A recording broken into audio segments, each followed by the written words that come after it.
a lot of people will kind of comment on like, oh, the high flying stuff, it's going to catch up to you. I think any form of wrestling, will catch up to you. There's some guys that are really into strikes, like you take enough strikes, you're taking that gamble each night. And it's the same thing with, doing a spectacular move to the outside. I feel comfortable in the air, like me as a person. Yeah. I feel very in control with my body. You can toss me from the weirdest angle. I just know where I'm at. I don't know how to explain it.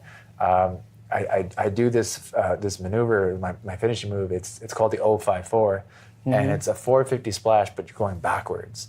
And I'm sure my opponents are not going to be too thrilled to hit us, but I don't know what I'm doing up there. I literally close my eyes. Seriously? And I just jump, and my body just takes over. And thankfully I haven't hurt anybody, but.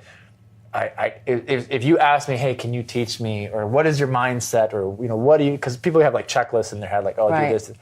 I jump and I tuck, and I don't know what happens, and somehow I land where I land. But like, yeah, it's just I just know my body. I know what I'm comfortable with. So people see these like spectacular falls or these, these nasty bumps, and I feel in control. So.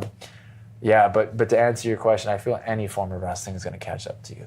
Yeah, you can say you're gambling a little bit more when you do certain type of moves, but I've seen guys get hurt from strikes. I've seen guys get hurt from flips. So yeah. it's the risk we take. But it is your passion. So it's like I can't see if you're someone that really loves to do that. Yeah. I can't see you holding back because your fear of maybe getting hurt.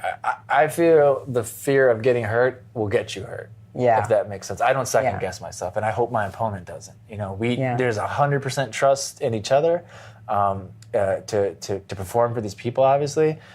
So the last thing I need to be worried about is, will I get hurt doing this? Because the minute you start thinking that, your mind goes that way. I go out with the mentality of, we're here, we're professionals, and accidents are bound to happen. Accidents will happen, but let them happen, and don't let that override your mentality. So I feel if you go out with that mindset that I'm going to get hurt doing this, you're going to get hurt. So what is it? Have there ever been a moment where there was fear about something that you felt? Like a particular match or a move, or just in general? In general, about anything. Is it promos? Is it like... I am oddly comfortable in the ring. I tell everybody, if I hear about a big match coming up, I'll get anxiety about it. I'm like, oh my God, I'll start thinking about it. Like, what's going to happen? And is this my shot? Or, I have more anxiety and fear before the match. Yeah. The minute the bell rings, autopilot. There's still emotion and like I want this to look great. Right. But there's zero fear, zero hesitation. I don't question myself at all, and I tell everyone's autopilot. I'm watching myself while I perform. The one time it really got to me was WrestleMania. Obviously, it's WrestleMania. It was a pre-show match, but still. It's WrestleMania. And right. They're telling me there's like 2 million viewers on the pre-show.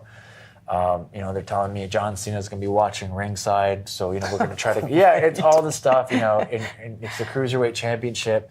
It's me and Cedric Alexander. It's in New Orleans, and I was okay. Like I said, I had anxiety about it. I was thinking about it, and there was a moment. I want to say like 10, 15 minutes before we were up, and I was wearing a new debut costume, and everything was running through my. And I was like, I don't want to say it was a panic attack, but just the anxiety got to me. I was freaking out. I have a good friend here. His name is Jason Ayers. He's one of the referees here.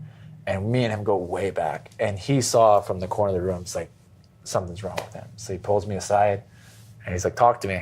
And I go, it's getting to me. I was like, and I start going off about me. I go, what if I screw up? And what if I fall? And what if I choke out there? And he looked me dead in the eye. He's like, this is the first time I've seen you talk about yourself.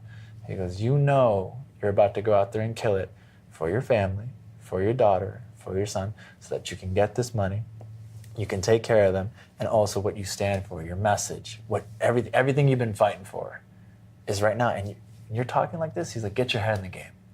He may have used some explicitives there too, but when he said that, it was like, what am I absolutely got, and I don't even think I thanked him. I just walked away, and it was like game mode, and I went right into autopilot like I talk about, and And I had a WrestleMania moment, obviously. Yeah. You know, things didn't turn out my way. I didn't win the Cruiserweight Championship, but Right. next year maybe we'll see. Yeah. But yeah, that was the only time in my because I've been wrestling 16 years, but that was my only time where the pressure got to Wow. me. Like I felt it.